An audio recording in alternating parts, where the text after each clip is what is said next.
सबसे पहले पढ़ना है आपको क्या प्रश्न कि ये मेरे से कैसा पूछ रहा है। ये मैंने आपको पहले भी बोला कि यहाँ पे अगर लिखा हुआ होता है प्रश्न है, कोई भी शब्द है आपका यहाँ पे लिखा हुआ है, मानो अगर हम लिखते हैं धरती लिखते हैं और ये आपसे पूछता है कि इसका पर्यायवाची पद क्या करना है, आपको लिखना है। यदि अगर आपसे पूछा गया हो कि गद्यांश से या अनुच्छेद से चुन करके क्या करना है, चुन करके आपको लिखना है, तो कहीं बाहर जाने की आपको आवश्यकता नहीं है। ये सबसे पहली बात ये करता है कि अगर ये पूछता है कि धरती का पर्यायवाची शब्द लिखे, यहाँ पे केवल पर्यायवाची शब्द से अर्थ नहीं है। अगर यहाँ पे आपसे लिखता है विलोम पद आपको लिखना है, या विलोम पद के आगे आएगा समानार्थी पद आपको लिखना है, या आपके पास आएगा तत्सम तद्भव शब्द लिखिए या तत्सम शब्द लिखिए, जो भी शब्द आपसे पूछता है। अगर इसने आगे ऐसे प्रश्नों में अगर आपसे ये बोल दिया कि यहाँ पे गद्यांश से चुन करके लिखिए, तो कहीं बाहर नहीं जाना है, तब तो आपको क्या करना है, गद्यांश से ही लिखना है। कोई नंबर नहीं लेता है। आप हमारे पास आते हैं, आपने देखा होगा कि यहाँ पे मेरे एक नंबर बढ़ रही है तो हम आपको दे करके बढ़ाते हैं, बाहर कोई नहीं बढ़ाता, कॉपी हमने नहीं देखनी है। तो यहाँ पे इसलिए आपको ये देखना, पहले प्रश्न पढ़ दो। यहाँ पे अगर ये पूछता है कि अगर कोई भी शब्द है प्रकृति प्रत्यय, पहले भी बता रखा है प्रकृति प्रत्यय विभक्त करोति। अब यहाँ पे आपके पास शब्द है, प्रत्यय आपके पास है। अब यहाँ पे कोई भी प्रत्यय है, उदाहरण के लिए मैं लिख रहा हूँ, यहाँ पे मैंने गठन लिख दिया, यहाँ पे मैंने गत लिख दिया, यहाँ पे मैंने क्या लिख दिया, नतौ लिख दिया, गतौ लिख दिया, हो गया। अब इस प्रकृति प्रत्यय को सबसे पहले आपको क्या करना है, अलग करना है। ये आपसे प्रश्न पूछ रहा है प्रकृति प्रत्यय विभक्तम करोति, अर्थात इस शब्द में कौन सा प्रत्यय आपका जुड़ा हुआ है। अब जुड़ा हुआ क्या है, इसमें कौन सा प्रत्यय है और इसमें कौन सा प्रत्यय है और इसमें कौन सा प्रत्यय है। सबसे पहले अगर आप प्रकृति प्रत्यय को अलग करते हैं, ये आपका क्या हो जाएगा, धातु हो जाएगा। दूसरे में यहाँ पे क्या आ जाएगा, प्रत्यय आ जाएगा। और तीसरे में आपके द्वारा या आपसे पूछा गया जो शब्द होगा ये आपको लिख देना है। अरे समझ गए। अब यहाँ पे मैं आपसे बोल रहा हूँ, यहाँ पे ये गठन में धातु क्या है, गम। कौन सी धातु है, गम। प्रत्यय यहाँ पे क्या है, प्रत्यय, और शब्द मेरा क्या बना, गठन। ठीक हो गया। अब यहाँ पे है गतः लिखा हुआ है, यहाँ पे क्या है, धातु क्या है, गम। अरे धातु क्या हो जाएगी, गम हो जाएगी। यहाँ पे प्रत्यय क्या हो जाएगा, गत प्रत्यय हो जाएगा। और यहाँ पे मेरा शब्द क्या बना, गतः बन गया।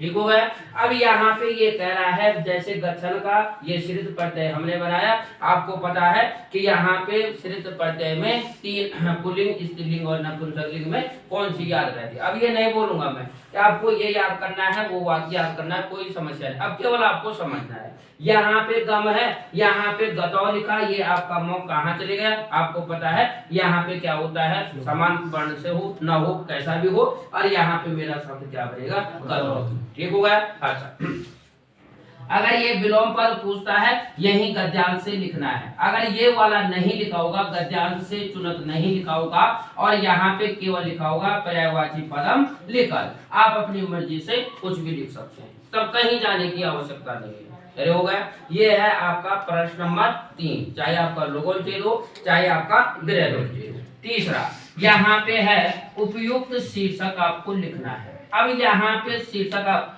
ये प्रश्न आप छोड़ रहे हैं, बिल्कुल नहीं छोड़ना है। इसलिए नहीं छोड़ना है, अगर आप यहाँ पे कुछ भी लिखते हैं, अगर आपका 2 नंबर का होगा, तो अगर गलत भी लिखा होगा तो 1 नंबर आपको जो है तब भी आपको मिल सकती है। ये वाला प्रश्न छोड़ना नहीं है। ये कह रहा है कि भाई मेरा गद्यांश किसी पे भी हो सकता है, किसी पे मतलब किसी पर्यावरण पे हो सकता है, या हमारे ही विद्यालय से हो सकता है, या हमारे ही गांव से हो सकता है, या कोई महान पुरुष से हो, किसी से भी हो सकता है। मैं ऐसा नहीं कह रहा हूँ कि भाई ये मैंने आपको पढ़ा रखा है और गद्यांश आपसे ये ही आएगा, नहीं आता है। ये आपका है अपठित अवबोधनम। ये आपसे गद्यांश वो 6 का पूछ सकता है, 12 का पूछ सकता है, किसी से भी पूछ सकता है। इसमें आपको जो है तो आप न तो आप बोल सकते हैं और न ही हम बोल सकते हैं भाई ये आएगा ही आएगा, ऐसा नहीं होता है। यहाँ पे अगर शिक्षा की बात होगी मेरे गद्यांश में, मैं यहाँ पे क्या लिख दूंगा, शिक्षा। किसमें, उपयुक्त शीर्षक में। यदि यहाँ पे अगर जो है किसी महान पुरुष का नाम होगा, पुरुष का नाम वहां होगा, केवल हमें क्या लगाना है, महापुरुष, और उस व्यक्ति का नाम मुझे लिख देना है। अगर किसी घटनाक्रम पे होता है, यहाँ पे हमें क्या लिख देना है, युद्ध लिख देना है। इतना तो समझते हैं कि भाई लड़ाई को क्या कहते हैं, युद्ध ही कहते हैं। ठीक हो गया। तो ऐसे करके इस प्रश्न को आपको छोड़ना नहीं है, ये आपको ध्यान देना है। सबसे पहले आपको अपना प्रश्न पढ़ना है। ये आपसे कह रहा है कि पर्यायवाची पद हो या विलोम पद हो या संज्ञा शब्द हो या सर्वनाम शब्द हो या आपका समास हो या आपका प्रत्यय हो, कोई भी आपसे पूछता है तो इसको आपको वहीं से करना है। नहीं पूछा होगा कि गद्यांश से चुन करके लिखे, आप अपने मर्जी से कहीं से भी लिख सकते हैं, कोई समस्या नहीं। ठीक हो गया। इस पे इतनी ही चर्चा है। प्रश्न नंबर 5 विशेषकर ये है आपका संस्कृत वाक्य निर्माण। सबसे पहली बात है, इसको भी बिल्कुल मत छोड़ना। ये कितने नंबर का है, 8 नंबर का है। यहाँ मैंने आपको बता रखा है कि जो शब्द हमारे पास है, शब्द कोई भी हो सकता है, केवल एक चीज का याद रखना, अगर जो चीज हम सब की होगी अस्माकम आप जरूर कर देना। क्या करना है, अस्माकम। यहाँ तब क्या हो जाएगा, कर्ता के अनुसार, कर्ता के अनुसार मेरी क्या लग जाएगी, क्रिया लग जाएगी। होना क्या है, यहाँ पे कहीं जाने की आवश्यकता नहीं है। आप लोग क्या कर रहे हैं, जल्दबाजी कर रहे हैं। परसों मैंने आपको शब्द दिए थे, आप केवल लिख रहे हैं जलह सुंदर भवति। कोई सुंदर नहीं है। जल आपको सुंदर दिखता है, नहीं दिखता है। अरे जल क्या है, सब पदार्थों के साथ या सब वस्तुओं के साथ क्या है, घुलनशील है। अगर हम बोतल में डालते हैं पानी, पानी का आकार क्या हो जाता है, बोतल के समान होता है। आपने देखा होगा मेरी बोतल लाल है तो पानी में ये पानी का रंग क्या दिखता है, लाल ही दिखता है। हरी है, हरी ही दिखती है। यहाँ इसलिए कह रहा हूँ जलम सुंदरम अस्ति, ऐसा कोई आवश्यकता नहीं। हाँ ये लिख सकते हैं, यहाँ पे अगर मेरे पास जल आ रखा है तो यहाँ पे आप लिख सकते हैं कि नदी जल निर्मलो अस्ति। ये आपका वाक्य बन सकता है, पर कहाँ पे बनेगा, जब मैं इस जल को क्या बनाऊंगा, कर्ता बनाऊंगा। याद ये रखना है कि भाई मेरा गांव कहाँ है, किसके बारे में पूछा गया है, केवल मेरे गांव के बारे में पूछा गया है। तो यहाँ पे मेरा क्या हो जाएगा, मेरे लिए क्या हो जाएगा, मम। अरे क्या हो जाएगा, मम। क्यों होगा, क्योंकि मेरे केवल व्यक्तिगत गांव से पूछा गया है। मेरा गांव का नाम क्या है, या मेरे शहर का नाम क्या है, या मेरे क्षेत्र का नाम क्या है। तो यहाँ पे मैं लिख सकता हूँ मम ग्रामः सुंदरो अस्ति, या मम ग्रामः विद्यालयो अस्ति, या मम ग्रामः पर्यावरणः मध्यः स्थितो अस्ति। मेरा गांव कहाँ है, पर्यावरण के बीच में है, या मेरा गांव शहर के बीच में है, या मेरा गांव कहाँ है, ये हम सबको पता है। कितनी कैसा है, क्या है, हम इसमें लिख सकते हैं। पर यदि अगर यहाँ पे विद्यालय के विषय में बात आएगी, किसके बारे में, विद्यालय के विषय में, या हमारे विकास खंड के बारे में अगर बात आएगी, तो विकास खंड केवल मेरा ही है, नहीं है। अरे मेरा है, नहीं है। यहाँ पे विद्यालय केवल मेरा है, नहीं है। यहाँ पे हम लिख सकते हैं अस्माकम। ये चीजें याद रखनी है। यहाँ पे मुझे क्या करना है, अस्माकम करना है। दूसरा, अगर जहां अस्माकम आता है वहां पे क्या हो जाएगा, मम विद्यालय विशालः अस्ति। ये किसके लिए कह रहे हैं, अस्माकम जरूर आ रहा है, आप भी देख सकते हैं अस्माकम जरूर आ रहा है, पर लास्ट में हम क्या कर रहे हैं, एक की बात कर रहे हैं। ये हम किसकी ओर से लिख रहे हैं, यहाँ लिख दिया अस्माकम। हमारा विद्यालय बहुत बड़ा है, मतलब अगर हमने अपने विद्यालय को देख रखा है तो ये हमारा क्या हो जाएगा, अस्माकम है, एक ही है। विद्यालय शब्द क्या है, एक है। अरे विद्यालय शब्द क्या है, एक है। और हम सब क्या कर रहे हैं, उसी विद्यालय में पढ़ रहे हैं। तो इसके लिए लास्ट में मेरी क्रिया आ रही है। अरे आ रही है, नहीं आ रही। तो ऐसे हुआ, तो ये भी मत छोड़ना भाई, ऐसे वाक्यों को कहाँ हमें क्या करना है, या यहाँ पे जो हम सबकी होगा या जो चीज हम सबकी होती है उसके लिए हम सबसे पहले अस्माकम शब्द का प्रयोग कर देंगे। अच्छा, दूसरा यहाँ ये है मैं, अरे ये क्या है मैं। अब इसके लिए संस्कृत में मैं आपके लिए शब्द क्या दूंगा, अहम। अरे क्या दे दूंगा, अहम। अब यहाँ पे अगर हम पूछेंगे कि भाई मेरे गांव से विद्यालय की दूरी कितनी है, अरे कितनी है, सबके यहाँ से अलग अलग होगी, अरे होगी, अरे सबके गांव से विद्यालय की दूरी अलग अलग होगी, तो यहाँ पे मैं क्या लिख दूंगा, अहम। अरे क्या लिखूंगा, अहम। अहम विद्यालय हो, अब जितनी भी दूरी पे है, दूरस्थ स्थित जितने भी किलोमीटर की दूराई पे है, सबके घर से दूराई क्या होगी, अलग अलग हो जाएगी। कहीं ज्यादा सोचने की आवश्यकता नहीं है।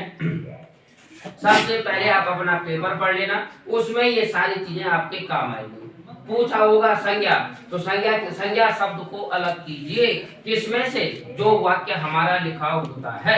अब यहाँ पे संज्ञा शब्द कौन है, अगर यहाँ पे ये आपसे पूछता है संज्ञा शब्द कौन है, तो यहाँ पे आपको सबसे पहले प्राणी का नाम देखना होगा, दूसरा आपको जो है वस्तु का नाम देखना होगा, और तीसरा आपको जो है स्थान का नाम देखना होगा। अब ये हमारे क्या है, संज्ञा शब्द है, किसी वस्तु, स्थान या प्राणी के नाम को संज्ञा कहते हैं। अरे हो गया।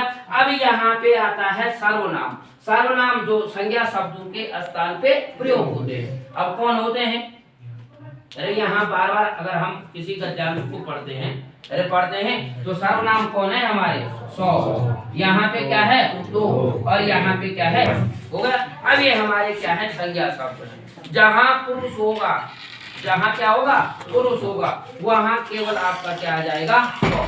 अरे क्या आ जाएगा, सौ। और जहाँ पे स्त्री, अगर स्त्री के लिए सर्वनाम का प्रयोग किया जाएगा, वहाँ क्या लिखा जाएगा, सा लिखा जाएगा, और बाकी सारी चीजें आपकी वही रहेगी। यहाँ पे अंतर है, अगर पुरुष होगा तो मुझे क्या लिखना पड़ेगा, पुल्लिंग। ये क्या है, पुल्लिंग के कर्ता है, और जो ये सा है ये किसके, स्त्रीलिंग के आपके कर्ता हैं। तो ये आपको याद रखना पड़ेगा कहाँ पे क्या होता है। ये शब्द आपका जो ये सर्वनाम है, या ये आपके पुल्लिंग के सर्वनाम है, या स्त्री के सर्वनाम है, ये आपके यहाँ संस्कृत वाक्य निर्माण में भी आपके साथ सहायक होंगे।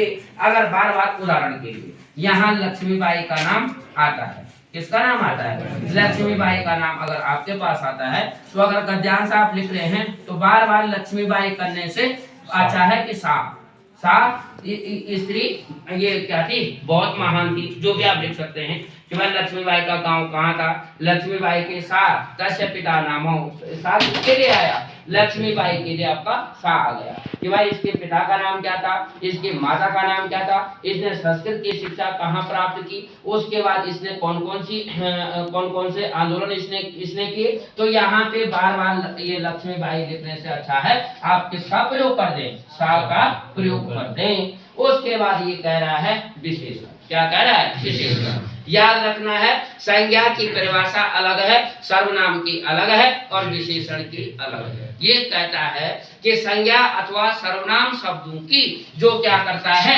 विशेषता बताता है, उन्हें क्या कहते हैं, विशेषण कहते हैं। और विशेषण, ये विशेषण की परिभाषा क्या हो जाएगी, जो विशेषण शब्दों की भी ये क्या करता है, विशेषता बताता है, उसे क्या कहते हैं, विशेषण। होगा।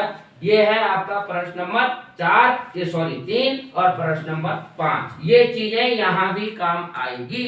इसके अनुसार ही अगर हम यहाँ पे कर्ता लगाते हैं, कर्ता के अनुसार ही हमें क्या करनी होती है, क्रिया लगानी होती है।